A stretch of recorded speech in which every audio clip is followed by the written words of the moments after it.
Atos, capítulo de número... Qual foi o livro que eu falei, irmão? Capítulo 4.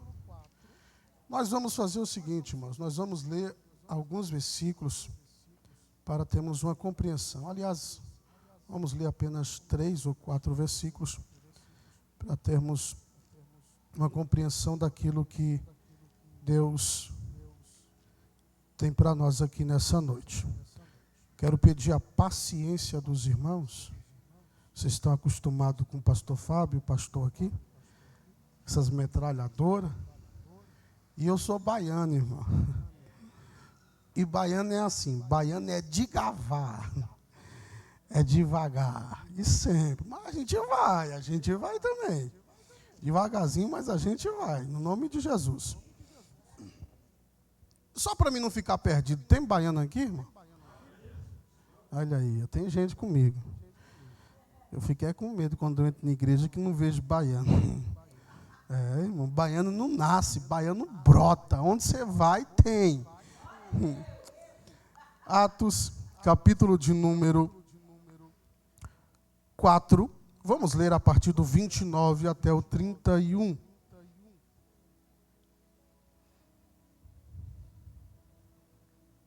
Diz assim. O verso 29 está escrito assim: Agora, pois, ó Senhor, olha para as suas ameaças e concede aos teus servos que falem com toda ousadia a tua, enquanto estendes a tua mão para curar e para que façam sinais e prodígio pelo teu nome, pelo nome santo de teu filho Jesus. E o verso 31. E tendo orado, moveu-se o lugar em que estavam reunidos, e todos foram cheios do Espírito Santo e anunciavam com ousadia a palavra de... Queridos, nós estamos diante de uma palavra tremenda e poderosa. Eu tenho um costume de toda vez que vou falar a palavra de Deus, de não perder a oportunidade de dizer à igreja do Senhor Jesus que a palavra de Deus, quando uma vez ela é pregada, ouvida e recebida de bom grado, ela é capaz de mudar toda a trajetória da vida de um ser humano. Ela é capaz de pegar o mais vil pecador e torná-lo em um homem santo. É capaz de pegar o mendigo e transformá-lo em um homem rico. É capaz de pegar uma prostituta e transformá-la em uma dama. É capaz de pegar um ladrão e transformá-lo em um cidadão.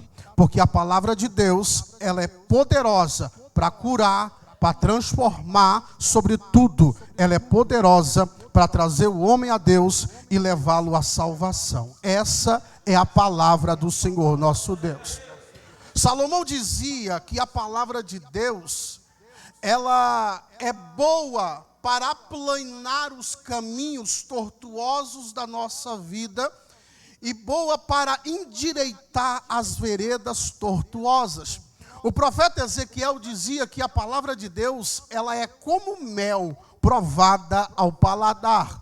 E o escritor aos Hebreus, ele diz que a palavra de Deus, ela é mais penetrante, mais cortante do que qualquer espada de dois gumes, que vai da divisão da alma e do espírito, das juntas e medulas, e é apta para discernir pensamentos e intenções do coração. Essa é a palavra de Deus, palavra transformadora. Se quiser ficar à vontade aí para fazer um fundo musical, pô, fica à vontade, varão, fica à vontade, deixa Jesus lhe usar. Queridos, e eu particularmente posso dizer que só estou aqui exatamente por isso, ou por causa disso. Porque um dia alguém pregou esta palavra a mim, eu a ouvi e a recebi de bom grado. E ela mudou toda a trajetória da minha vida. E pegou um ladrão e fez um cidadão para a glória e louvor do nome do Senhor Jesus. Queridos, ao olhar para o livro de Atos dos Apóstolos, no seu primeiro capítulo, a gente vê que o Espírito Santo é uma promessa. O derramamento do Espírito Santo é uma promessa. No capítulo de número 2, o Espírito Santo é a promessa cumprida. E no terceiro capítulo em diante, a gente vê os discípulos, os apóstolos, fazendo uso desse poder que recebeu no capítulo 12. Do capítulo 3 em diante, o que nós vemos é uma igreja que entendeu de fato o que é o poder de Deus e para que serve o poder de Deus. A nossa maior dificuldade na igreja hoje é de entender para que ou por que devemos ser cheios do Espírito Santo. Nós fazemos campanhas de busca do Espírito Santo, de batismo com o Espírito Santo, para receber o batismo com o Espírito Santo. Mas a pergunta é, para quê? Para que eu vou ser cheio do Espírito Santo? Para que eu quero ser batizado com o Espírito Santo? É muito complicada essa questão, porque o que nós vemos hoje é a pessoa confundindo movimento com ser cheio do Espírito Santo. Se nós lermos a Bíblia, e especificamente em Atos dos Apóstolos, irmão, ser cheio do Espírito Santo gira em torno da pregação da palavra de Deus. Deus nunca encherá alguém sem que o propósito dessa pessoa ser cheia for de pregar a palavra de Deus. A nossa dificuldade é que nós entendemos que alguém é cheia do Espírito Santo quando ela fala muita língua estranha, quando a gente prega e elas entram ali no manto, no camaçai, no depróvia, aí a gente olha e diz, ali é cheio do Espírito Santo, ali tem avivamento. Isso aqui é uma igreja avivada, isso aqui é uma igreja em avivamento, porque uma igreja em avivamento é uma igreja crescente, é uma igreja que tem vida, e se tem vida, gera vida. Essa é a diferença. É isso que nós entendemos. Se alguém pula, se alguém roda, é cheio. Se alguém dá lugar, profetiza, revela, é cheio. Está cheio do Espírito Santo. Mas o propósito de Deus em encher alguém do Espírito Santo é unicamente para pregar a palavra. Irmão, perceba, Antigo Testamento, profeta. O profeta só recebia o Espírito de Deus quando ele ia transmitir o que? Algo de Deus para o povo. O Espírito de Deus descia sobre o profeta. O profeta então comunicava, transmitia as boas novas de Deus ao povo, e o Espírito se retirava do profeta. Entenda isso, irmão.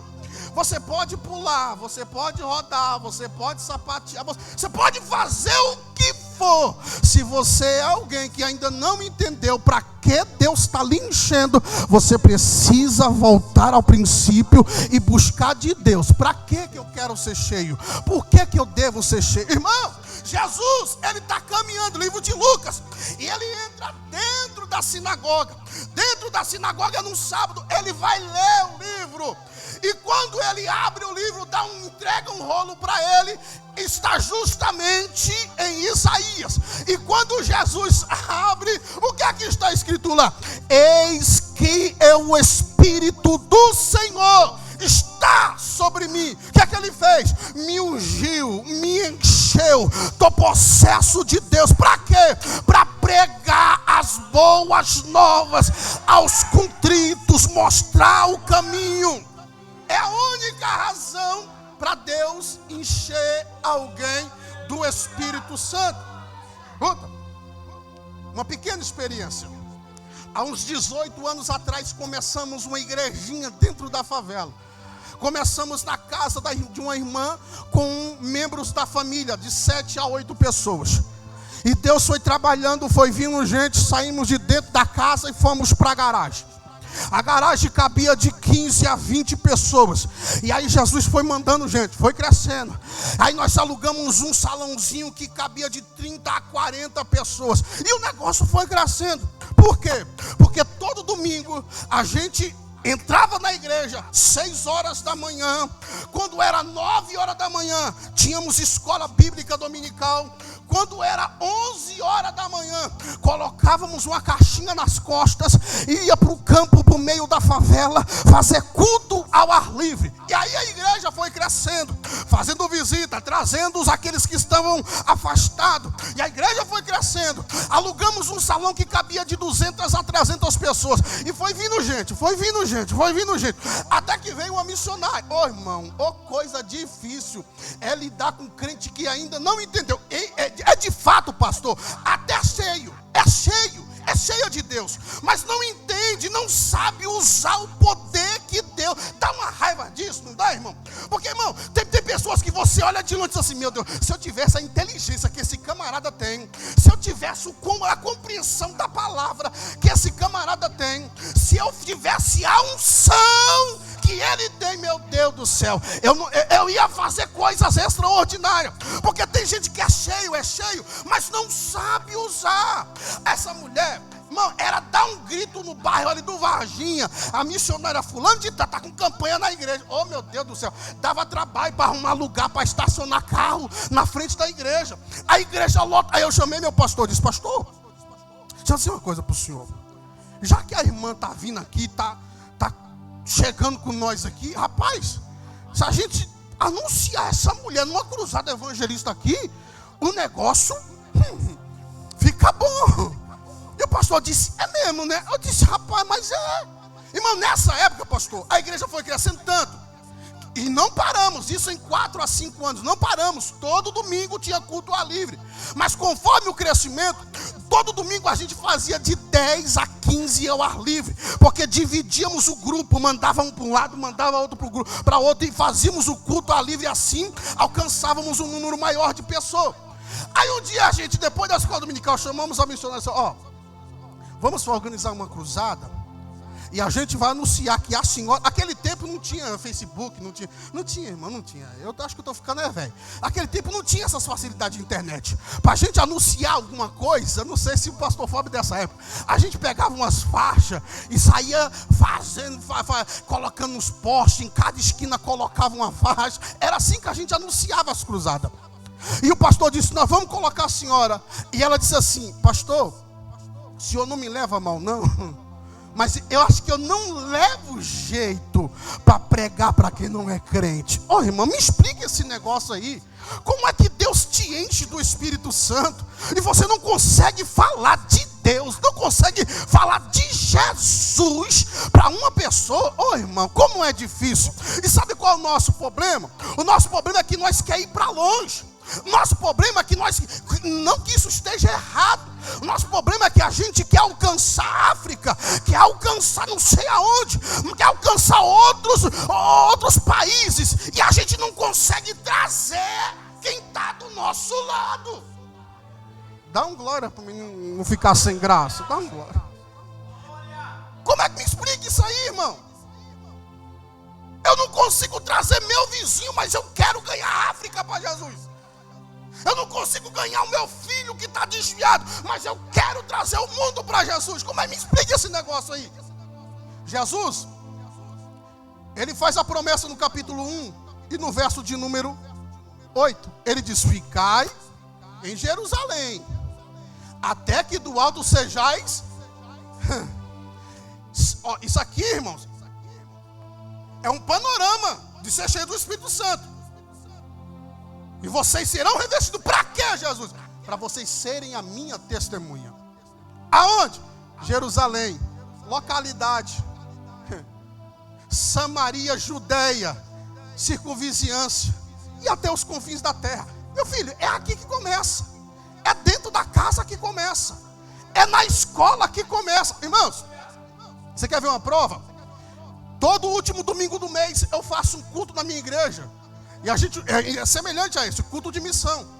E eu faço do mesmo jeito. Domingo a gente faz, do último domingo a gente faz uma consagração. Depois a gente sai para evangelizar ou fazer um culto ao ar livre. E à noite tem um culto. Inclusive o pastor Flávio já pregou nesse culto. Irmão, e eu passo o mês todo. Olha o nome do culto. O culto do amigo. Você não vai trazer alguém estranho. Você vai trazer alguém do seu convívio. Um amigo que você tem contato, que você fala, que você tem intimidade. E a pessoa não consegue levar, mas quer ir. Esse é o problema. Irmão, você percebe quando você está cheio do Espírito Santo? Quando você chega na faculdade, você não consegue ter meia hora de prosa com alguém sem tacar Jesus no meio da conversa. Você consegue ser cheio do Espírito Santo quando você chega no seu trabalho e você não consegue passar o dia todo falando com todo mundo e não falar de Jesus para ela. Aí você está cheio do Espírito Santo. Aí isso sim é ser cheio do Espírito Santo. O problema é que esse negócio não dá ibope, não dá status. Eu passei 15 anos da minha vida, do meu ministério, no ministério itinerante. A minha casa era Bahia e Rio de Janeiro. Inclusive já preguei na Penha, Curicica, Jacarepaguá, Madureira, um monte de lugar. Mas eu não tenho 3 lugares que me fez entender esse negócio. A minha real razão. Porque às vezes a gente prega, e não é que isso é errado, pelo amor do nome de Jesus. É gostoso demais quando a gente prega e a gente vê Jesus no movimento. A gente vê as pessoas dando lugar, falando em língua, sendo renovadas, batizadas com... Isso é gostoso demais, irmão. Eu sou do manto, eu sou pentecostal até o tutano. Mas eu lembro a primeira viagem que eu fiz em 2003 para 2004, para o Mato Grosso do Sul. Irmão, menino novo, pastor, novo na fé, sem experiência nenhuma. Me chamaram, eu fui. O menino que me chamou também, novo convertido, sabia de nada da vida. Quando eu cheguei lá, o pastor da igreja disse assim, deixa eu te falar uma coisa. Você é o que lá na sua igreja? Eu sou líder dos jovens. Mas, como é que você chegou aqui? Não, é que o irmão me chamou e eu vim. E o pastor disse, rapaz, não é assim que funciona. Não é bagunçado assim. Eu não vou receber você aqui não. Eu disse, pronto. E eu desviei. Eu falei, Jesus tem chamado comigo nada? Jesus, irmãos, o pastor falou, para você não ficar na rua, toma o dinheiro, volta para a rodoviária e volta para São Paulo. Cheguei na rodoviária e começou a chover. De maneira que quem estava dentro da rodoviária não conseguia sair. E quem estava para chegar, não conseguia chegar. E eu bravo, nervoso com Jesus que só, irmão. E daqui a pouco a chuva foi parando. E vieram os irmãos vindo do Paraguai. Que Campo Grande faz costa com o Paraguai. Vieram os irmãos que foram uma festividade no Paraguai. Pararam dentro da estação. Dentro da localidade lá. Só que não conseguia sair porque a chuva engrossou de novo. E os meninos tiraram os violões de dentro das capas e começou a tocar. E Jesus disse no meu coração, o que é que você veio fazer aqui? Eu disse, Jesus, me chamaram para pregar, mas não deixaram eu pregar. Jesus disse, então prega, tem gente aí para te ouvir. Prega, lasca a boca, fala aí. Eu disse, Jesus, mas aqui, assim. Jesus disse no meu coração, meu filho, você veio pregar, não foi? Então pronto, pregue aí. Irmão, eu tento pregar a mesma mensagem até hoje. Os meninos começaram a louvar e foi enchendo de gente perto dos meninos, porque os meninos cantavam bonito. E começou a encher de gente, começou a fazer aquela rodinha. Eu falei, pronto, já virou culto esse negócio. Entrei no meio da rodinha também e o negócio foi ficando bom e foi ficando bom. Daqui a pouco eu comecei a pregar. Um dos jovens disse assim, só faltou alguém para pregar. Eu disse, eu prego. Se deixarem eu prego. E eu preguei e eu lembro até hoje. Eu dei até tema para a mensagem. E o tema dizia assim, o que tu fazes, as tuas atitudes te levarão para o céu ou para o inferno. Irmão, eu tento pregar aquele negócio até hoje. E até hoje, em uma pregação minha, eu nunca vi tanta gente aceitando a Jesus como Salvador. O nosso problema é que a gente quer estar aqui dentro, quer pregar aqui dentro, não que seja errado, mas tem gente lá fora do nosso convívio, do lado da gente, todo dia, esperando alguém dizer, Jesus te ama, Jesus transforma, Jesus liberta. Mas não, nosso pensamento é, eu tenho uma mensagem, preciso pregar na igreja.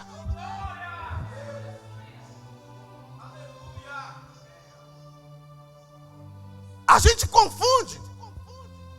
Hoje temos dois tipos de igreja. É aquela igreja da numerolatria. É aquela igreja que quer crescer a qualquer custo. É aquela igreja que não está nem aí o que tem que fazer. Ela só quer crescer. Vamos trazer gente. Não importa como. Isso acaba comprometendo a integridade da pregação. Porque se eu quero encher a igreja a qualquer custo, a minha mensagem tem que agradar quem está chegando. Eu tenho que dar um jeito, fazer um arrumadinho da minha mensagem, encaixar ali com a vida da pessoa, que é para a pessoa não poder ir embora. E olha só o risco desse negócio. Sabe como é que essa igreja cresceu? De duas formas. Simples, irmão. Hoje a gente busca tanto subterfúgio. É que precisamos montar aqui um esquema de evangelismo que é para mover e... Não, filho, para. Esse dia tivemos em reunião, eu gostei demais do que meu pastor falou. Porque um dos meninos levantou assim, pastor, a gente tem que arrumar um jeito novo de trazer gente. O pastor disse, para de conversa, rapaz, a gente não precisa de jeito novo, coisa nenhuma. O que precisamos é de voltar o jeito antigo, é isso que precisamos voltar. Como é que a igreja de Atos, como é que ela começou? Ela começou com 120 crentes dentro de um cenáculo. E a Bíblia diz, e elas perseveravam unânime em oração. E na perseverança da oração, desceu. Foram cheios, batizados, na mesma noite. Lá vem pregação. Irmão, eu estou orando, estou cheio. A minha pregação, ela é cristocêntrica. Cristo é o âmago da mensagem. Cristo é o alvo, o centro da mensagem. Lá vai Pedro. O resultado da pregação de Pedro foram 3.000 novos crentes agregados dentro da igreja. Oração, palavra. Aí a igreja começa a ser perseguida. Só que os apóstolos não param de pregar. A gente acha que por fato da gente estar orando, crescendo, não vai vir perseguição. Mas pelo contrário, é aí que lá vem perseguição. Porque se tem uma coisa que o diabo vai tentar parar, é quando ela vê uma igreja em avivamento crescente. Uma igreja estagnada, irmão, não vai para lugar nenhum. E o diabo está ótimo. Mas quando o diabo vê que todo dia tem gente novo entrando dela, tem gente sendo salva, gente sendo transformada, aí o diabo vai se levantar. A história que nós lemos, qual é o resultado dela? É do capítulo 3. E como começa a história? A história começa com Pedro e João subindo ao templo na hora da oração A hora não, nas 3 horas da tarde. Ele na porta do templo, eles vai curar um coxo. Aí começa. Por causa da cura, irmão, melhor, por causa da cura não. Porque quando entraram os sacerdotes dentro do templo, quem estava lá fazendo o quê? Pedro. E Pedro estava falando ao povo acerca de Jesus. E pegaram Pedro, era tarde da noite, já começou a ficar tarde. E deixaram Pedro preso, Pedro e João presos, para no outro dia ser apresentado. No outro dia, quando perceberam que não tinha nada contra eles, chamaram Pedro e João e os ameaçaram. E disseram para eles assim: ó, a gente vai soltar vocês, com uma condição: vocês não podem falar de Jesus. Pedro olhou e disse assim: julguem vocês, o que é mais importante?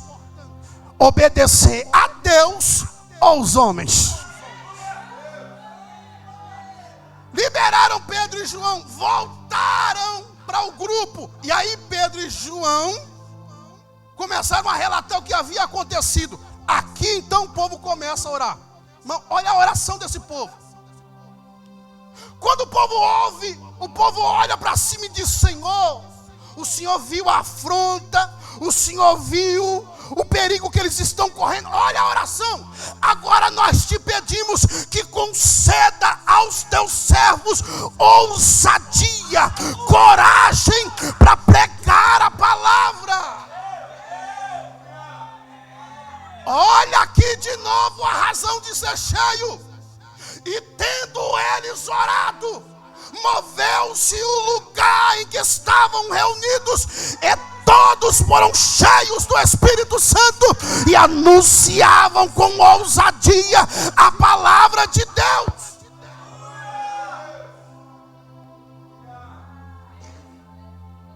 Irmãos, a única razão para buscar o Espírito Santo é para pregar a palavra. Deixa eu dizer uma coisa para você.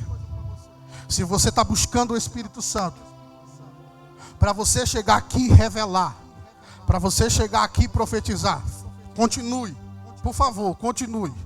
Paulo disse que não havendo profecia o povo se corrompe, mas continue orando com força. Mas eu quero que você saia daqui hoje sabendo de uma coisa: que a única razão que Deus vai te encher do Espírito Santo é para você sair daqui de dentro, ir lá para fora e trazer gente para cá para dentro. Deus quer derramar o seu Espírito sobre aqueles que querem ganhar almas, sobre aqueles que não aguentam ver os povos se perder. Irmão, esse dia eu passei uma vergonha tão grande, tão grande, tão grande. Tem um menino que sempre trabalha comigo, Luiz, o nome dele. A gente se conhece há mais de 20 anos. Eu trabalho por conta, ele também, mas a gente está sempre apertado de serviço e a gente faz um intercâmbio. E outro dia eu disse: Luiz, me ajuda, tal. E de repente eu perdi o contato dele. E fui no Facebook e consegui falar com a esposa dele. E ela disse: pastor, o senhor não está sabendo? O Luiz está muito mal. E eu fui na casa dele. E quando eu sentei para conversar com o Luiz, o menino que eu estou convivendo quase todo dia, conversando quase todo dia, ele me disse assim: pastor, já tem há muitos anos eu venho sofrendo de depressão. E ao longo desses anos eu já tentei tirar minha vida algumas vezes. E esse dia eu não sei o que aconteceu, me deu um branco, fugiu tudo da minha mente. Eu sei que quando eu fui cair em mim novamente, eu já estava lá no centro da cidade. Saiu lá do bairro onde a gente morava e foi até o centro a pé. E eu pensei comigo: e eu sou cheio do Espírito Santo? De conviver com uma pessoa que está quase morrendo, descendo da sepultura, tentando se matar, e eu não tenho uma palavra de vida para transmitir para. Que cheio do Espírito Santo eu estou, que tem gente morrendo do meu lado, indo para o inferno, mas eu quero aqui dar lugar, eu quero aqui pular, eu quero aqui rodar, e todo dia do meu lado tem gente olhando para cima e dizendo: Jesus, me socorre, faça alguma coisa por mim.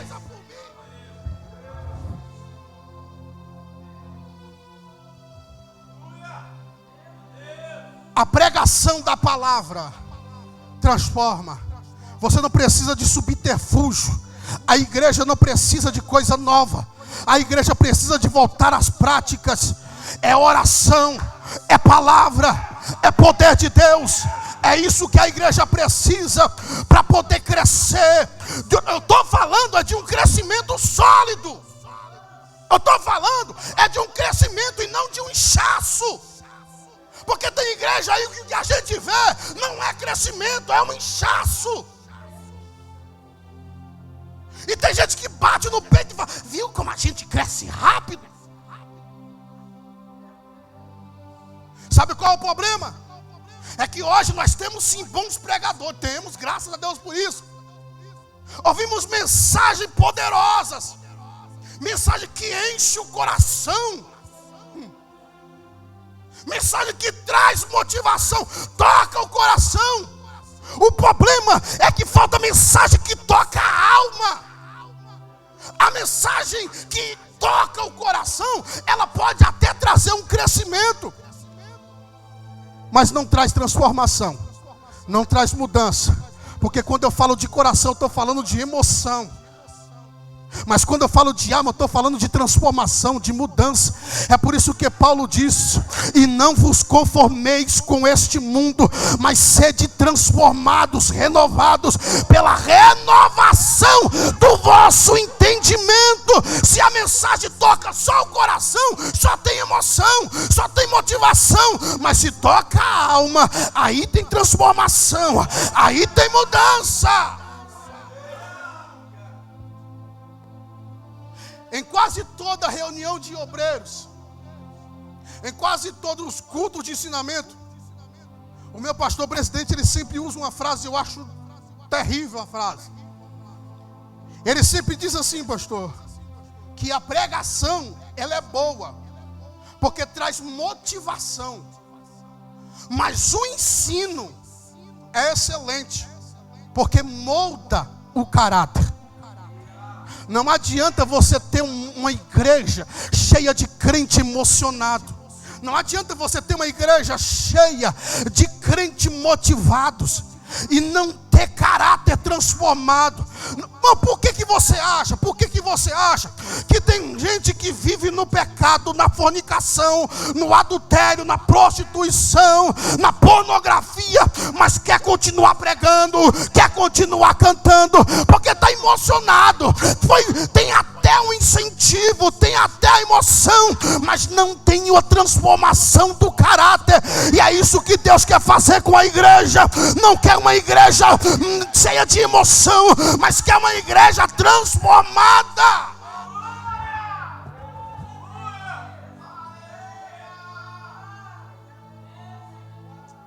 Engraçado que é assim, pastor, aquele culto, quase todo culto tem sempre algumas almas que não é crente. E aceitou Jesus, meu filho, o culto é no domingo, no próximo domingo já está no discipulado. E é engraçado que tem sempre uns engraçadinhos que parece que, não sei.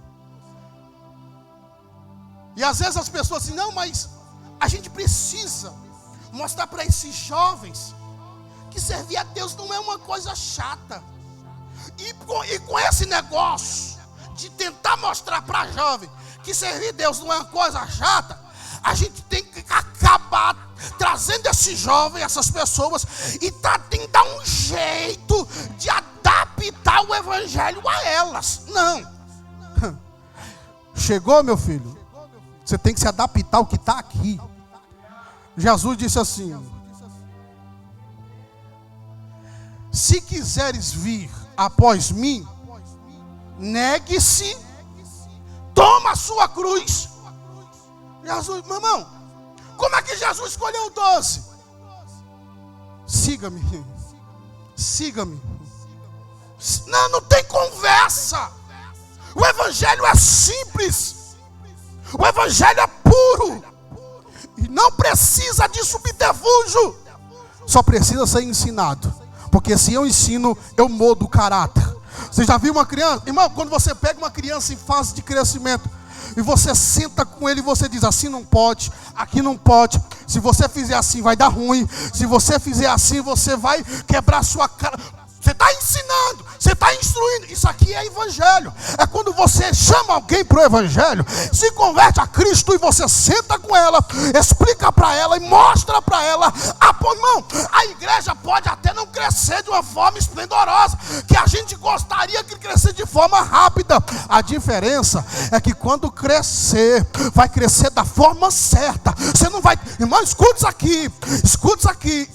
Irmão, igreja que enche, não de uma forma certa, sólida, o pastor mais cedo ou mais tarde vai ter problema sério. E depois que estiver lá em cima, meu irmão, para consertar vai ficar difícil.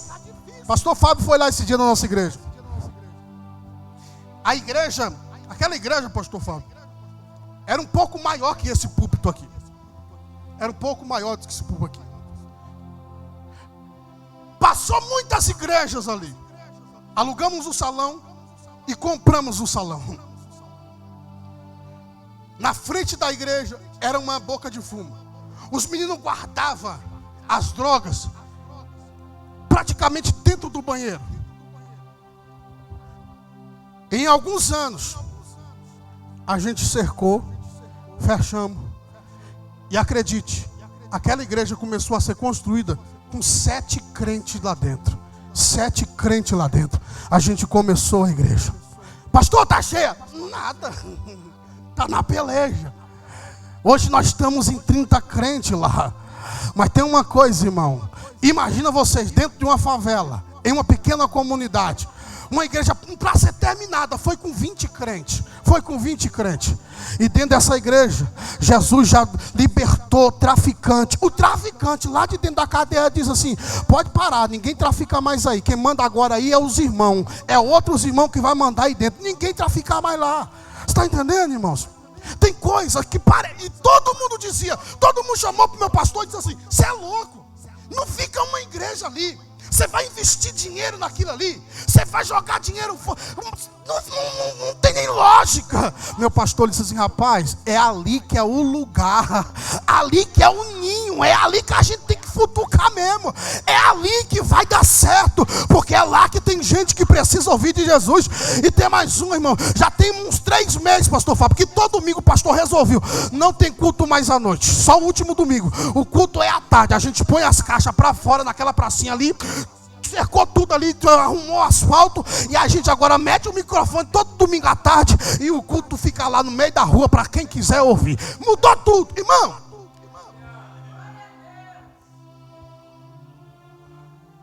O crescimento, ele vai vir. Se está orando, está pregando, o crescimento vem. Só tem um problema: não vem do jeito que a gente quer, no tempo que a gente quer e da forma que Ele quer. A pregação da palavra é essencial para o crescimento sólido e saudável da igreja. Se não houver uma pregação sólida, cristocêntrica, a igreja pode até crescer, mas vai crescer de forma errada. A palavra de Deus é ela que transforma, é ela que muda, e não precisa de mais nada além da palavra para transformar vidas. É por isso, fica de pé.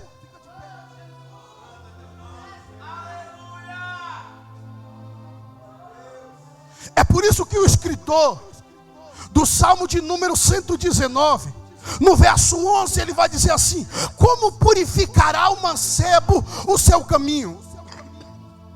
Observando segundo a sua palavra.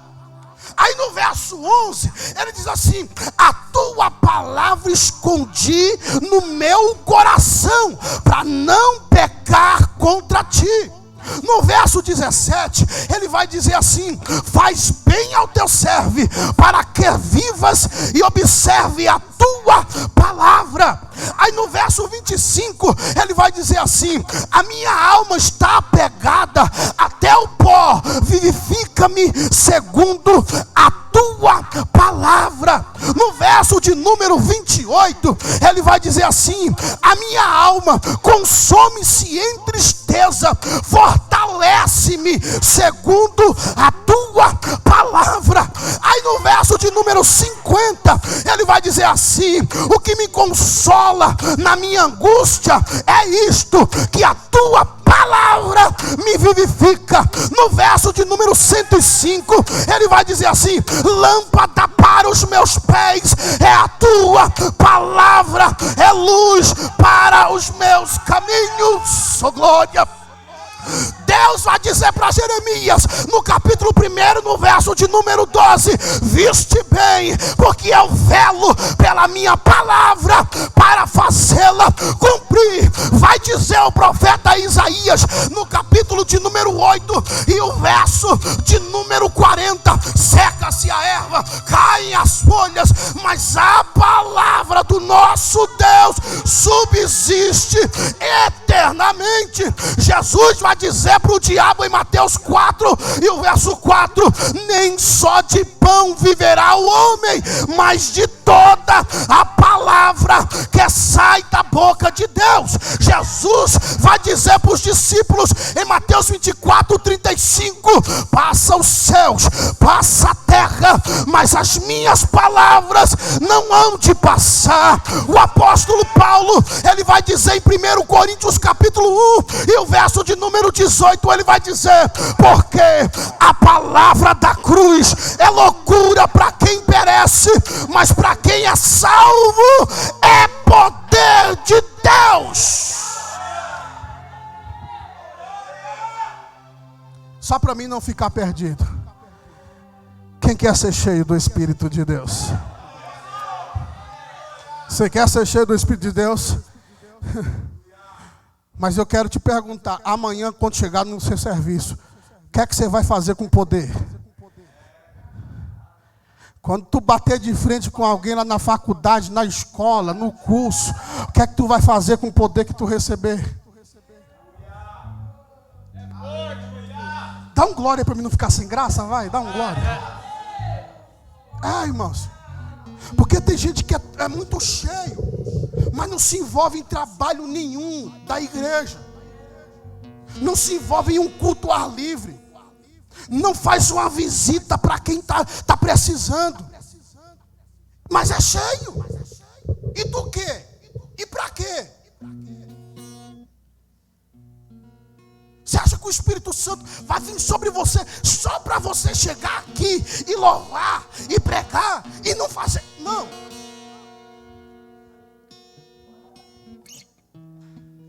Só para trazer a sua consciência. O ano está acabando. E ao decorrer desse ano, faça uma retrospectiva na sua mente e tenta lembrar quantas pessoas você trouxe a Jesus. Tenta lembrar aí a quantas pessoas durante um ano inteiro você falou de Jesus.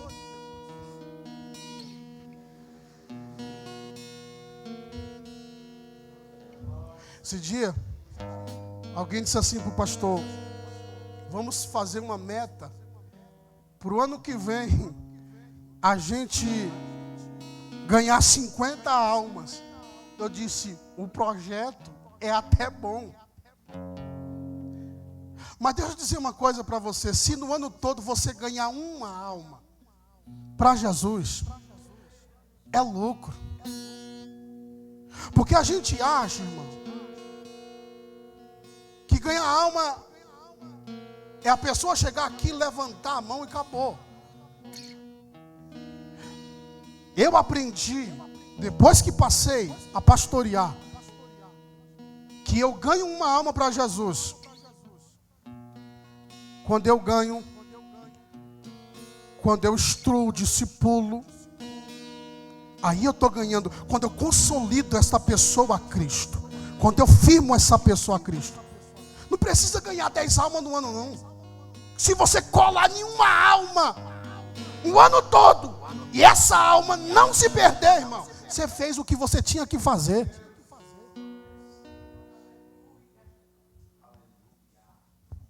Deus, nós nessa noite queremos glorificar o Teu nome e engrandecer o Senhor por tudo que o Senhor tem feito.